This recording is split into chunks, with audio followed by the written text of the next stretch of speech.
Hello, this is the Master Grown-Up. I hope you are all having a wonderful, wonderful day, or if you're watching this at night, a wonderful, wonderful evening.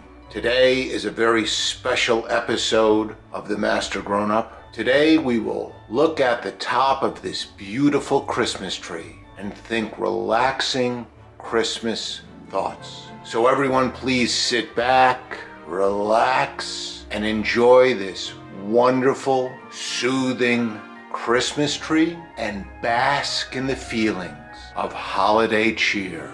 Ah, look at that tree. Quite a tree, right? Quite a tree. If you'll notice, there's an angel at the top of the tree. An angel. Angels. Pleasant to think about. Great to think about angels at this time of the year. Angels are wonderful. Wonderful. We all love angels, don't we? Oh yes. Angels are great. They're friendly. Angels are helpful. They'll help you greatly. They'll help you in times of distress. They'll help you in times of despair. Oh, angels are the greatest, right? Oh, they're the best. Angels. So we have one at the top of the tree. Yes, right there at the top of the tree. The top of the Christmas tree. A tree signifying Christmas. On Christmas Eve, presents are put under the tree. Presents that you can unwrap in the morning. Although some people unwrap them on Christmas Eve. These people are misguided. But most people unwrap them on Christmas morning, after Santa Claus comes. Oh, we love Santa Claus, don't we? Oh, Santa's the best. Santa is the best. We really do like angels. Don't get me wrong. Angels are great. But you don't find angels giving you gifts. They'll help you, sure enough. There are guardian angels. They'll help you out here and there. But they don't bring you gifts. Come to think of it, they don't give much of anything except support. But that's okay. Angels. Angels. Not as good as Santa. Santa Claus brings those gifts. Oh yes. Here comes Santa Claus. I can't sing anymore because I don't have the license to the song. Rudolph the... See, I can't sing the rest of that either. But you get the picture. Makes you think of Santa Claus. The gift bringer. The bringer of gifts. Ah yes. Lots of stories about Santa Claus. Santa Claus is terrific. Great guy. Little overweight. Not gonna lie. Not that healthy. Eats a lot of sugar. Eats cookies. Frequently. You know, when he's delivering gifts, it's way after his dinner time and he's still eating cookies. He's eating cookies all night. They say you're not supposed to eat at night. Santa doesn't care. I don't care. I'm eating cookies at night. I don't care. If I want a cookie, I'm gonna have a cookie. You can just imagine Santa Claus saying that, right? If I want a cookie, I'm gonna eat a cookie. Don't you think you should not... Shut up! I'm hungry. You're not really hungry. I said shut up! Shut your mouth! I'm having a cookie. And then he crams cookies in his mouth. You know, he can be obstreperous, let's put it that way, when it comes to his food. But he does give gifts. So he's cranky about his food. Perhaps he's an overeater. Perhaps. I'm not saying. But he does bring gifts. Wow, all those gifts. The gifts are made by elves, right? Has a bunch of elves up in the North Pole making these gifts. Working around the clock making gifts. I don't think they have a union though, right? They seem to work very hard. And they don't really get a day off because the world is a big place. They're going to town, making gifts. I don't know. They're kind of like indentured servants or something. Looks awfully hard. I hope they're paid well. I hope they're treated well. You notice you don't hear much about working conditions for the elves. But they're there, making those toys, making things. I guess now, you know, we have iPhones. They're making iPhones up there. I don't think they make them out of wood. My iPhone doesn't seem like it's made out of wood. It seems to be made out of some type of metal. But who knows? Maybe they can polish the wood in such a way that it looks like metal. In any event, they work very hard. So the angels, they can protect us, but they don't give us anything. Santa, perhaps a problem with food, gets a little grumpy talking about it, but he gives us gifts. So there's that. And the elves, they just work all the time. We really don't directly interact with elves. They're trapped up there in the North Pole, probably locked in these large basements, no sunlight, cold, always kind of half chilled. perhaps underfed. Perhaps where the overeating with Santa comes from is that he requires so much food that he's taking food from the elves. I don't think that human law applies to elves, because if they're not human, then I guess they don't have human rights. But perhaps they need their own council, maybe an elf council or something. A watchdog agency for the elves might be helpful for them. Something to think about. Yeah, so we have the angels, we have Santa, we have the elves. What else do we think about this time of year as we're gazing upon the beautiful top of this Christmas tree? Reindeer, right? We think about reindeer, reindeer, reindeer, but not any particular kind of reindeer? That's false. We're thinking about a particular kind of reindeer, not just any old type of reindeer that you'd find in Finland or something. We're thinking about reindeer who can fly. Flying reindeer. Reindeers don't normally fly. Like you'll see reindeers in petting zoos. They're not flying. Otherwise, if you've ever seen a petting zoo, if I was a reindeer, and I could fly, I'd be flying right out of there. But these reindeers are trapped in these petting zoos. So we know they do not have the power of flight. But at Christmas time, we think about reindeer who can fly. Reindeer who can fly. Flying reindeer. Imagine that. They don't have wings, though. You notice that? In any movies or television programs, documentaries on Santa Claus and what he does up there, when they get to Christmas Eve, when he's getting in his sled, they talk about the reindeer that pull the sled. They don't just pull it through the snow, though, as we know. They fly through the air with a sled. Now, I've never seen a picture of flying reindeer with wings. So you wonder how they fly. With no wings, not very aerodynamic. I wonder what their source of propulsion is. They do eat a lot of hay and things. I guess a diet that high in fiber can make you gassy. Perhaps they fly in a manner akin to a jet plane. Perhaps it's a combination of all of those reindeer creating a pressurized gas that enables them to fly. You never know. So are you enjoying this relaxing look at this Christmas tree, the very top of the Christmas tree? Angel on top, various decorations on the tree. You think of Christmases that have gone by, never to return again. Gone, sands through the hourglass. All gone, bye-bye. Gone. But we're happy now. We're looking at the tree now and going to celebrate the holiday right now and try not to think too much about all those holidays that have come and gone. All of those holidays. Each passing of each holiday, another step forward to the grave. We won't think about that. We'll just think about the tree, looking at the top of the Christmas tree right here, relaxed, enjoying, looking at this tree. Let's take a deep breath. Oh yes, the master grown-up loves to breathe. Big on breathing.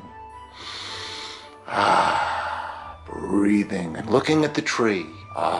Christmas carols. As I've said earlier, I've sung a couple snippets, but I can't sing them all because copyright challenges will crush me financially, just destroy me. Master Grown-Up has a little bit of challenge in the financial area, so he doesn't want to risk it. We wish you, and that's it. That's all I can sing. I'm not going to risk it. Mary, that's it. That's all I can do. That's all I can do. Silent. I can't do any more. I'll be destroyed. The authorities will take what little I have if I risk singing a whole Christmas carol without paying the proper licensing fee. So can't do it. Also can't tell many Christmas stories because many of these are copywritten as well. It would also destroy me financially should I breach any of those copyright laws. I have a personal favorite. This one I'm safe to deliver because I don't have to worry about a copyright on it. It's called The Littlest Candy Cane. It's a heartwarming story. Are you ready? Okay, you ready? Got your hot cocoa? You got them? Got your little marshmallows in your cocoa? You have any marshmallows? Do me a favor. Go get a marshmallow or two and put them in. I'm going to wait because the story will be ruined if you're drinking hot cocoa. without the marshmallows. And I know what you're thinking, you'll put whipped cream. Whipped cream is not the same as marshmallows. So go ahead, all right? Get the marshmallows. All right, the littlest candy cane, way up north, very close to the North Pole, and only 13 miles from Santa's workshop, was a little candy shop run by an elf by the name of Sam. Sam the Candy Elf. And he only has one client. What? It's true. It's true. Sammy the Candy Elf only has one customer. Why, who could that be, Master Grown-Up? Who do you think? Seriously, who do you think, dum-dum? That's right, Santa Claus. Santa Claus is his only customer, and he buys up all his candy. Although I hear sometimes Santa doesn't pay. I'm serious, I had heard that.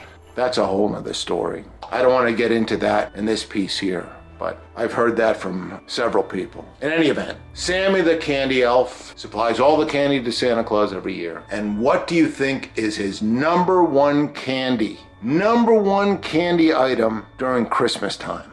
This is another one that should be a no-brainer. Seriously, right? Okay, you're correct. Candy canes. Oh, that's it, candy canes. Millions and billions of them. Just an amazing amount of candy canes. Crazy amount. So this one year, Sammy, the Candy Elf, is packing up candy canes for Santa Claus, putting them in the boxes one after the other. And of course, he has his elf helpers putting these candy canes one after the other in boxes, until they come up with this little candy cane. All the other candy canes were the same length, same width, everything else, but this particular candy cane, a little shorter. And then upon closer examination, they saw it had been broken. Somewhere in the production process, this little candy cane had lost a chunk of cane. Somewhere on the factory floor, the candy cane was damaged. As a matter of fact, upon closer inspection, they saw the end of the candy cane was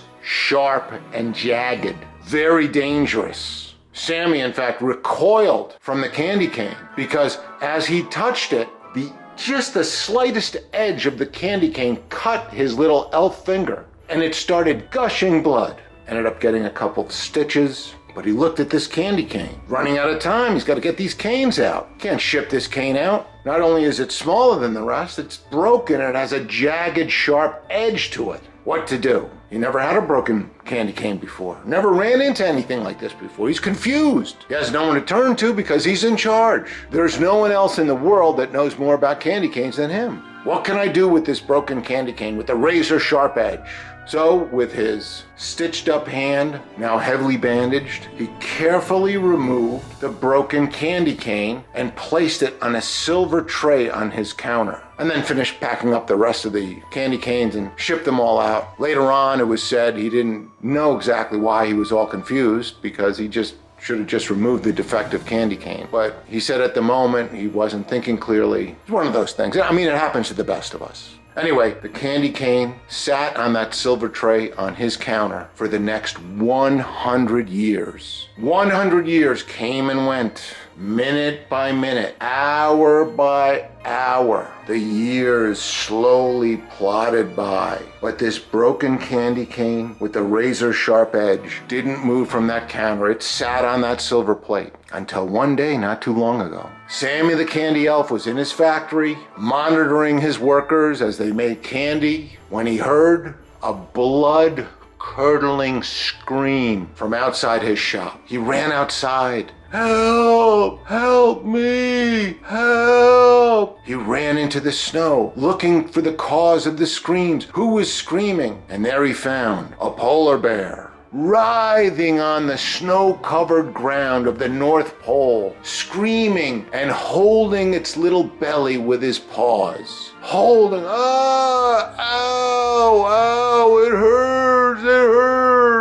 Sammy ran over to the polar bear and quickly adduced that the polar bear was suffering from an inflamed appendix. Sammy quickly noticed this because Sammy, prior to becoming a candy maker, was in medical school. He did okay in medical school, but it really wasn't his thing, and he didn't like giving injections, so he had dropped out. But he was a good student while he was there, and he happened to have gotten a lot of information about appendicitis while he was there that he always remembered, because for some reason, the internal organ part of school he found interesting, but everything else, the patient care, all the other things attendant to being a physician, didn't interest him. But anyway, this part did. Lucky for the polar bear. He told the polar bear, listen, you have an inflamed appendix. As a matter of fact, it feels to me as if it's about to burst. We're going to have to take it out. The polar bear said, no, don't, I can't have it taken out. It's not good. I don't want it. He smacked that polar bear right in the chops. And he said, calm down. We're going to have to take this appendix out. So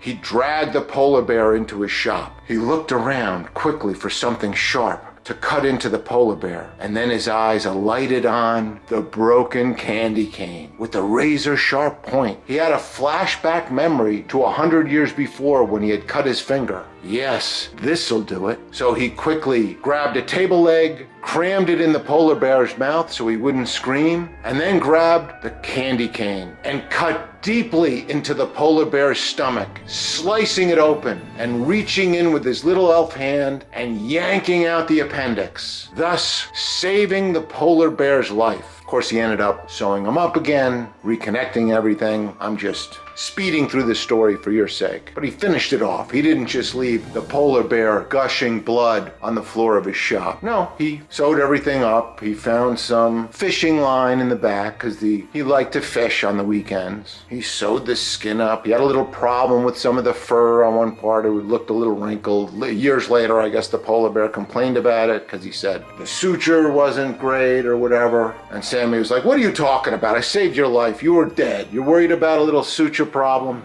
You are gonna be dead, all right? And they would stare at each other and then start laughing, and the polar bear would give him a hug, and he'd hug back and everything else.